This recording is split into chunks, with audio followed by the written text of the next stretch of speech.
là, je vais être en retard. Je suis en retard. Retard. Alice, j'ai jamais le temps de rien. Il faut organiser. Regarde mon Exatime. Oh, le temps s'agrandit. On a le temps de tout faire. Agenda Exacompta, tout le temps. Waouh. Diams, un habit de lumière qui enlace, qui sculpte. Diams, des jambes de lumière pour briller au grand jour. Diams de Dean, le Diams au corps. Ce n'est pas parce qu'on ne sait pas s'amuser qu'on n'aime pas la raclette Richemont. Un fromage Richemont. Au fait, c'est vrai qu'en Amérique, il y a des arbres tellement larges qu'on peut les traverser en voiture. Oh.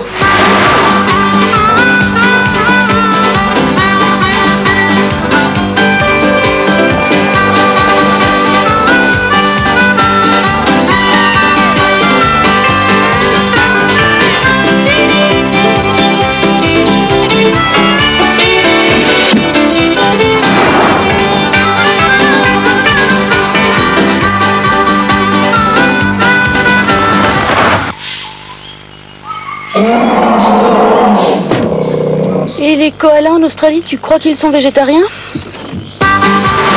La 309 Green, toujours partante. Dites-moi, pourquoi aimez-vous tant le beurre Bridel?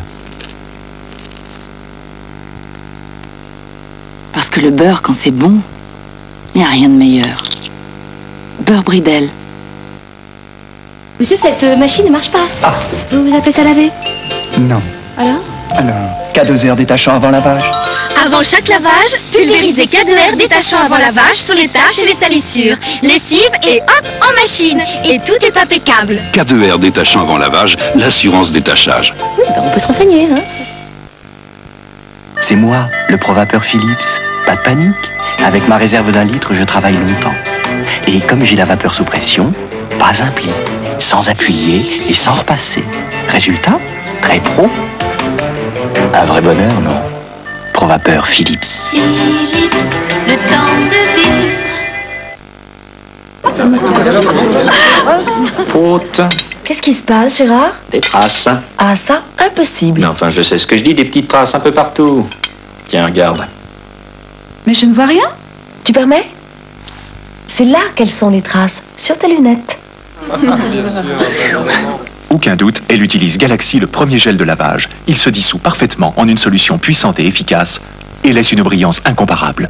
Gel Galaxy, il lave votre vaisselle de tout soupçon.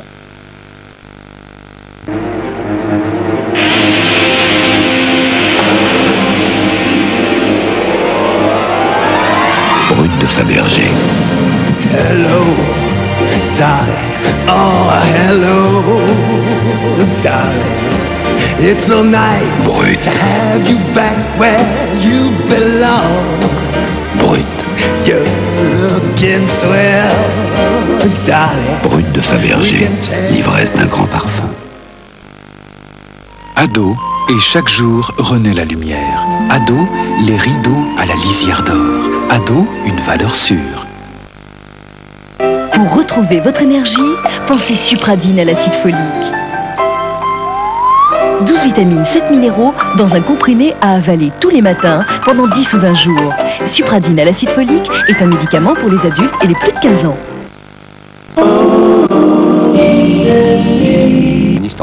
Afghanistan, URSS. L'histoire terrible d'une guerre racontée par ceux qui l'ont faite, ceux qui l'ont subie, ceux qui en souffrent encore aujourd'hui, dans l'un et l'autre camp. Pour la guerre d'Afghanistan, le mystère plane toujours. Frédéric Lafont et Christophe de Ponfilly ont pris tous les risques pour nous faire entendre Le chant des armes, première partie de Poussière de guerre. Une fresque absurde et tragique dans Océanique, lundi à 22h40. La deuxième partie, Le temps des larmes, sera diffusée dans La marche du siècle, mercredi à 20h30.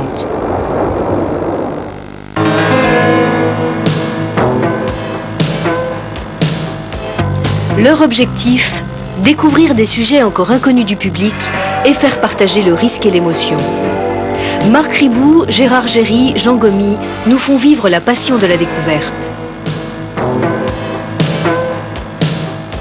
troisième volet de Grand Reporter ou l'honneur du journalisme.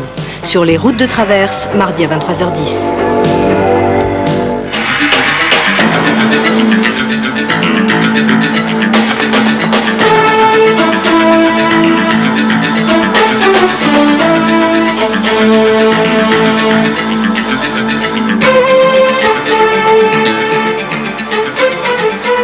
Bonsoir. Le cheikh du Koweït à Paris au moment où Saddam Hussein sort une nouvelle carte de sa manche. Le président irakien doit maintenant libérer tous les otages français. Nous allons en reparler dans quelques secondes. À l'Elysée cet après-midi, François Mitterrand et le cheikh Jaber Al-Sabah sont donc revenus sur le plan de paix proposé par la France aux Nations Unies. Officiellement, la question d'un vote du peuple koweïtien après la crise n'a pas été évoquée. Pourtant, on sait que les Koweïtiens n'avaient guère apprécié ce passage du discours de François Mitterrand. On affirme ce soir en coulisses qu'il s'agissait aujourd'hui de dissiper les malentendus.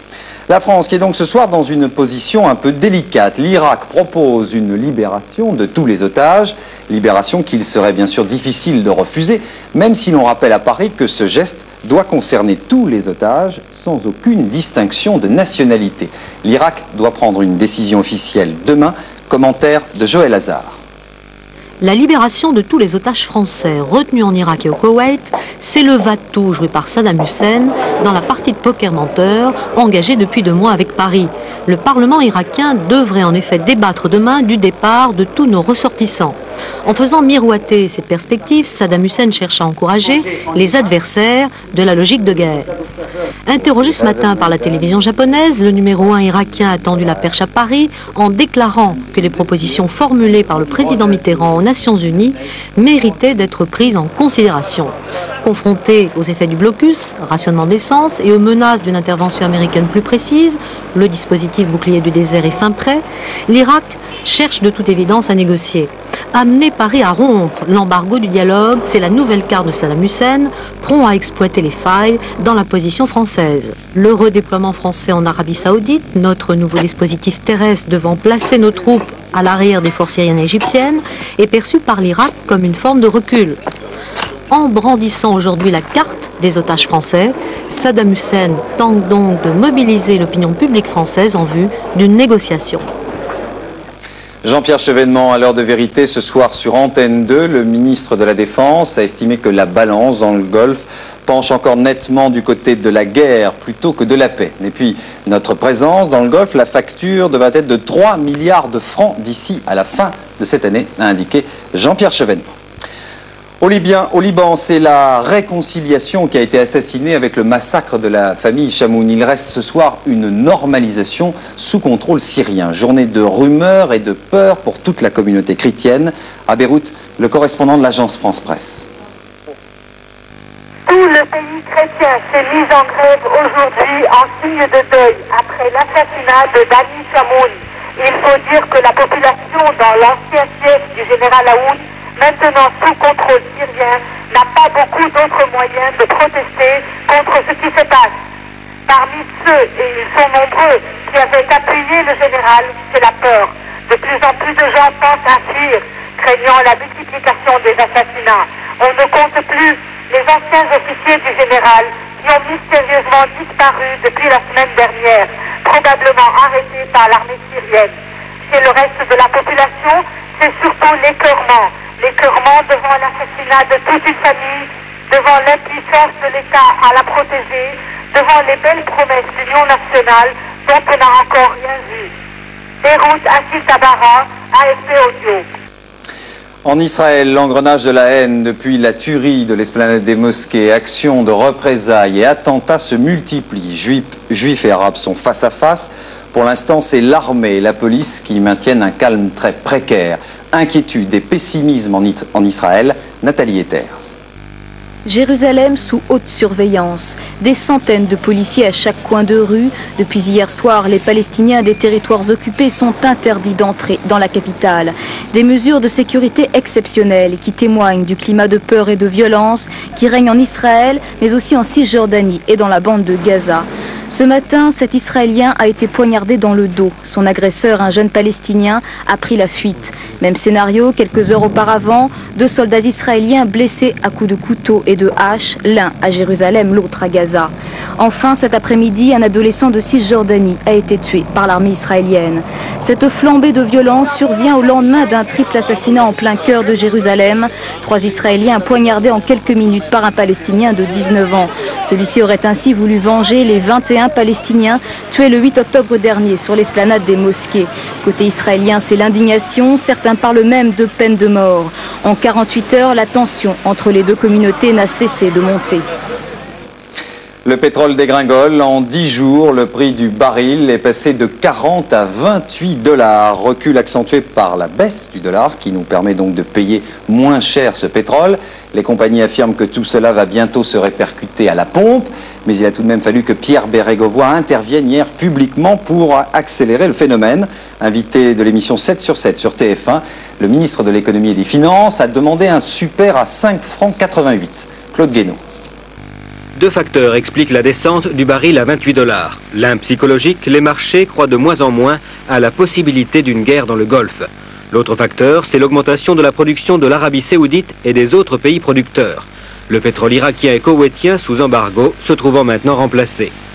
À 28 $ le baril, comparé à son record de 40 $ atteint il y a une dizaine de jours, la baisse est spectaculaire. Avec la chute simultanée du dollar, l'économie française gagne sur les 2 tableaux. À chaque fois que le baril baisse d'1 $, la facture pétrolière se trouve allégée de 1,5 milliard de francs. À chaque fois que le dollar baisse de 10 centimes, c'est à nouveau 500 millions de francs d'économie. En supposant que le prix du baril se stabilise, le choc pétrolier ne sera peut-être bientôt plus qu'un mauvais souvenir. Il ne faut surtout pas lier les problèmes de prix à la pompe et de prix du brut. Pourtant, à Rotterdam, le super a lui aussi baissé, passant de 430 $ la tonne au début du mois à 350 $ vendredi. Logiquement, à la pompe, le super devrait baisser de 40 centimes. Puis les chiffres de la bourse, on regarde d'abord New York ce soir, le Dow Jones, il est en léger recul à 2516,09, un recul de 0,19%. En revanche, lui, le dollar remonte à 5,09 francs ce soir, donc à New York, et le baril de pétrole était coté 28,38 $. Le baril de pétrole, le voilà, 28,38 $. Et puis Paris aujourd'hui, le CAC 40, 1639,95, là aussi un recul de 0,28%. Confirmation du coup de frein dans l'immobilier. Le plus grand réseau d'agences dans le monde, le groupe Century 21, a publié aujourd'hui des chiffres pour la France, mais également pour la Grande-Bretagne, les États-Unis et le Japon. La spéculation s'essouffle et le phénomène est mondial. Enquête que nous détaille Marie-Claire Thiers. En France, plusieurs raisons expliquent ce ralentissement des prix de l'immobilier depuis le 2e trimestre 90. La principale, la hausse des taux d'intérêt, plus de 11% actuellement contre 10% il y a un an. Mais aussi certaines dispositions dans la loi de finances qui ne créent pas un climat favorable et une stabilisation après un rattrapage des prix. Mais c'est la même déprime à New York, Londres et Tokyo. Je crois qu'il y a 2 phénomènes qui actuellement sont observables dans beaucoup de marchés. C'est d'une part le phénomène qui suit une hausse très rapide des prix, qui est donc un phénomène de purge naturelle après une évolution trop rapide, et un phénomène, une tendance générale à la hausse des taux d'intérêt dans le monde. Alors lorsque ces 2 phénomènes se combinent incontestablement, ça produit très rapidement des effets quasiment de crise. Le marché britannique connaît une baisse de moitié du nombre des transactions. Principale cause, le coût de l'argent, autour de 15%. Aux États-Unis, le marché est carrément maussade, moins 20% à New York en un an. Avec la fin des beaux jours de Wall Street, 5000 emplois ont été supprimés et les yuppies ont déserté. À Tokyo, c'est la stagnation. Après la folie des 2 dernières années et une hausse de 300%, l'immobilier s'effrite, emboîtant le pas à la bourse. Les entreprises vendent pour obtenir des liquidités. Une situation donc mondiale qui pourrait aussi s'aggraver avec la crise du Golfe. Des gommes et des crayons, les lycéens de 1990 veulent travailler. Ils multiplient les manifestations, mais pas de slogan contre l'ordre établi. En revanche, les lycéens protestent contre l'insécurité et demandent de meilleures conditions de travail.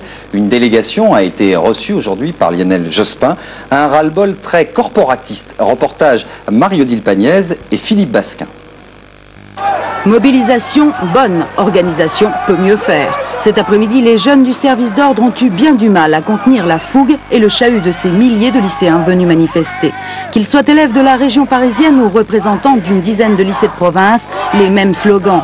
Non aux lycées sans moyens, non à l'insécurité, non au manque de professeurs et de surveillants. Et chez nous, il y en a un pour 644 élèves, exactement. Et quand il se trouve que dans les couloirs, c'est l'anarchie complète, quoi. Tout le monde peut rentrer parce qu'il veut, rentrer dans les salles, c'est le bordel. Est-ce que vous vous sentez en insécurité dans les lycées? Si ça continue, oui, parce qu'il y a déjà eu beaucoup d'insécurité dans les lycées. Alors on essaye de prévoir pour pas que ça se passe dans tous les lycées, justement. Non, mais les revendications, c'est pas uniquement la violence. Je veux dire, les revendications, c'est aussi les sureffectifs dans les classes. Voilà. Si le commandant de bord du Clémenceau ou du Proche, il tombait malade, on mettrait sûrement pas 3 mois à le remplacer. Alors qu'un professeur d'économie qui tombe malade dans un lycée parisien, on met facilement 2 mois à le remplacer. Et ça, on s'en fout. Une délégation de 8 lycéens a rencontré Lionel Jospin, le ministre de l'Éducation nationale, content d'être reçu à l'entrée, mais très déçu à la sortie. Personne ne veut résoudre nos problèmes. On en a marre, je crois qu'il faut faire quelque chose avant que ça pète. Lionel Jospin leur a rappelé l'action du gouvernement et a annoncé la création de conseils de la vie lycéenne dans chaque rectorat pour être à l'écoute des élèves. Insuffisant, estiment les délégués, ils appellent tous les lycéens à manifester mercredi prochain. Moins de métro et de RER, premier signe concret dès demain d'une semaine sociale plutôt chargée. Appel à la grève de la CGT dans le métro, grève également des chauffeurs de taxi, menace de coupure d'électricité et nombreuses manifestations prévues jusqu'à vendredi. L'un des 2 assassins présumés de la petite Céline Jourdan remis aujourd'hui en liberté, décision du juge qui a prononcé un non-lieu. En juillet 88, la petite fille avait été retrouvée assassinée. Très vite, les gendarmes avaient arrêté 2 personnes qui avaient avoué, mais depuis, l'un de ces 2 hommes s'est rétracté. Richard Roman a pu donc sortir de prison. Ce soir, c'est la famille de la petite Céline qui parle de trahison et de révolte. Reportage FR3 Marseille. C'est une honte, j'arrête de lire, j'ai français, quand je suis français de souche. La justice française est pourrie. Pourrie. Non, moi je sors pas. Elle est pourrie, la justice française, là. Le grand-père de la petite Céline, de même que toute la famille, sort effondré du palais de justice de Digne. Le juge vient de leur signifier que Richard Roman a bénéficié d'un non-lieu. C'est le fils de... Son père est de la DGS, pensez un peu, Roman. Monsieur Roman, si on touche à Monsieur Roman. Le juge a fait un travail très important ces 6 derniers mois sur les horaires et il a la conviction que Richard Roman n'a pas eu le temps matériel de commettre ces faits. Je dis le contraire. Évidemment, les défenseurs de Roman ne sont pas du même avis. Ils justifient les aveux rétractés d'ailleurs par une forte pression. Les aveux du départ qui ont été immédiatement rétractés, qui n'ont été passés dans les locaux de la gendarmerie de la Motte du Caire, qu'après des heures et des heures d'interrogatoire absolument ininterrompus, questionnés par des gens qui étaient absolument convaincus de sa culpabilité dès le départ. 3 alpinistes toujours portés disparus dans le massif de Loisan, dans l'Isère. 3 jeunes Lyonnais emportés par une plaque à vent et qui sont tombés ensuite dans une crevasse. Depuis hier, gendarmes et CRS aidés de chiens d'avalanche ont fouillé toute la zone, mais sans résultat. Recherches qui ont été interrompues à la tombée de la nuit. Elles doivent reprendre demain matin, mais il n'y a pratiquement plus d'espoir maintenant de retrouver vivants ces 3 alpinistes. La 5 doit changer de patron, mais attend le verdict du CSA. Après l'échec de Robert Hersant, c'est Jean-Luc Lagardère qui est donc candidat à la direction. Aujourd'hui, dernière audition publique et promesse d'un changement de cap. Reportage Alain Chabot et Marc Doux. Lagardère au CSA, c'est le dernier acte du remodelage de la 5. Un feuilleton commencé voici un mois par l'annonce que Robert Hersant souhaitait diminuer sa participation de 25 à 10% du capital, en laissant ainsi au groupe Lagardère Hachette le contrôle de la 5 nouvelle formule. Il s'agissait donc aujourd'hui de convaincre les sages de la viabilité du projet. Côté programme, l'objectif réaffirmé par la nouvelle équipe est de faire de l'actuel 5, dont le bilan est plus que contesté, une chaîne grand public, familiale et haut de gamme. Ce sera une chaîne généraliste pour le plus grand nombre. Ce sera une chaîne de qualité, haut de gamme, toujours pour le plus grand nombre. Côté développement, Jean-Luc Lagardère se donne 4 ans pour arriver à l'équilibre financier tout en redressant l'audience. Pour cela, il compte entre autres sur le savoir-faire de Silvio Berlusconi. Tout le monde, bien sûr, ne l'entend pas de cette oreille dans le paysage audiovisuel français. Il faut qu'il y ait un nouvel appel à candidature. C'est-à-dire qu'il y a d'autres projets, il y a la CET, il y a la chaîne musicale pour laquelle aujourd'hui plus de 40 000 jeunes ont déjà signé une pétition pour avoir notre chaîne musicale qu'on nous avait promis. Et puis il peut y avoir d'autres candidatures. Voilà tout l'enjeu pour le CSA, donner le feu vert à la Gardère ou alors réattribuer le réseau de la 5. Réponse d'ici la fin du mois. Le kiosque maintenant de Soir 3, on commence par la une de vos quotidiens demain. Le mécontentement dans le secondaire fait les gros titres du Figaro. Les lycéens manifestent contre l'insécurité, relève notre confrère qui nous promet par ailleurs une journée difficile pour les usagers des transports urbains. Le Parisien enfonce le clou et annonce un mardi noir dans la capitale côté métro, bus et taxi. Le gouvernement entre dans une zone de forte turbulence. Il a intérêt à attacher sa ceinture, observe Jean-René Laplaine dans le Provençal à propos du climat social. Les déboires d'Alain Prost au Grand Prix du Japon, à la une de l'équipe. Ferrari ne veut pas en rester là, annonce le quotidien sportif. Enfin, à l'heure de la rentrée dans les amphithéâtres, l'étudiant met à l'index le manque de moyens dont souffrent les universités. Les étudiants là qui rentrent, manque de locaux, manque de profs, manque de bibliothèques, manque de logements, il manque de tout, grosso modo. Et donc dans les endroits où c'est un peu tendu, où il y a beaucoup d'étudiants, comme à Caen, en région parisienne, à Lille, à Nantes, ce ne serait pas étonnant que ça pète ça ou là. Et malgré le plan d'urgence de Jospin, où il y a eu un certain nombre de choses de faites, le problème c'est que tous les gouvernements depuis 10 ans disent on veut grosso modo doubler le nombre de bacheliers, avoir 80% d'une classe d'âge qui arrive au niveau du baccalauréat, et que rien n'a été préparé pour les accueillir. Et donc là on vit ça de plein fouet cette année, ça va être sûrement très difficile. Fin de ce journal, dans un instant la météo de Michel Touré. Attention, si vous habitez dans le Midi, on craint pour cette nuit une tempête dans toute la région. Et puis juste après la météo, première partie d'un document sur la guerre d'Afghanistan. Guerre oubliée mais pourtant bien réelle. Poussière de guerre, un très grand reportage de Frédéric Lafont et Christophe de Ponfilly. Un tournage de 5 mois en Afghanistan, mais aussi en URSS et au Pakistan. Et le deuxième épisode sera diffusé mercredi soir dans La Marche du siècle. Prochain rendez-vous avec l'actualité, demain dès midi, Anne de Coudeneuve. Très bonne fin de soirée. Merci.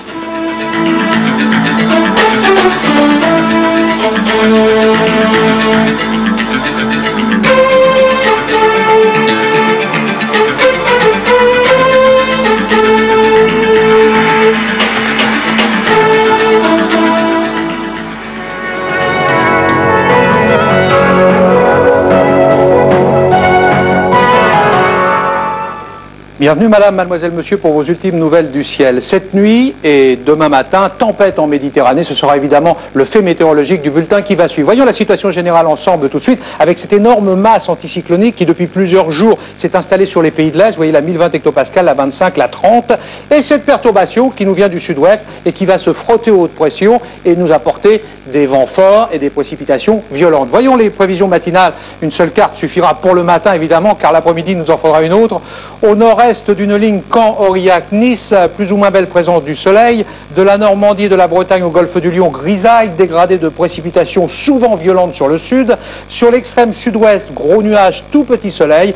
Vent de sud-est sur la Manche 40 à 50 km à l'heure. D'est et de sud-est en Méditerranée, 110 à 120 km à l'heure. Évidemment, ce sera, et encore toute la nuit, la tempête. Alors les températures matinales seront en légère hausse par rapport à aujourd'hui, entre 5 et 11 degrés en général, 12 à 14 sur l'extrême sud.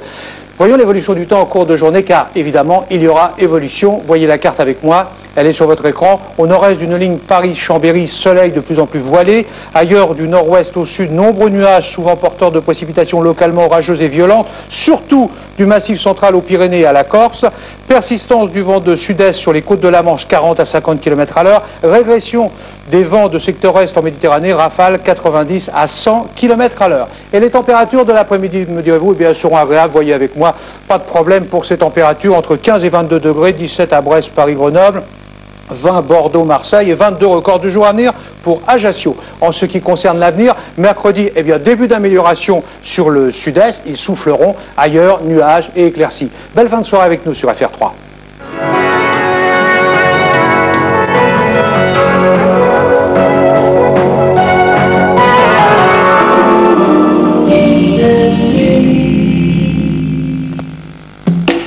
C'est une drôle d'idée de s'appeler Brother.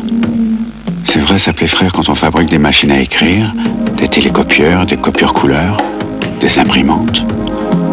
On peut se demander quel est le rapport entre un frère et la communication dans le monde moderne. Mais finalement, si on réfléchit, un frère, c'est quand même ce qu'il y a de plus proche de vous.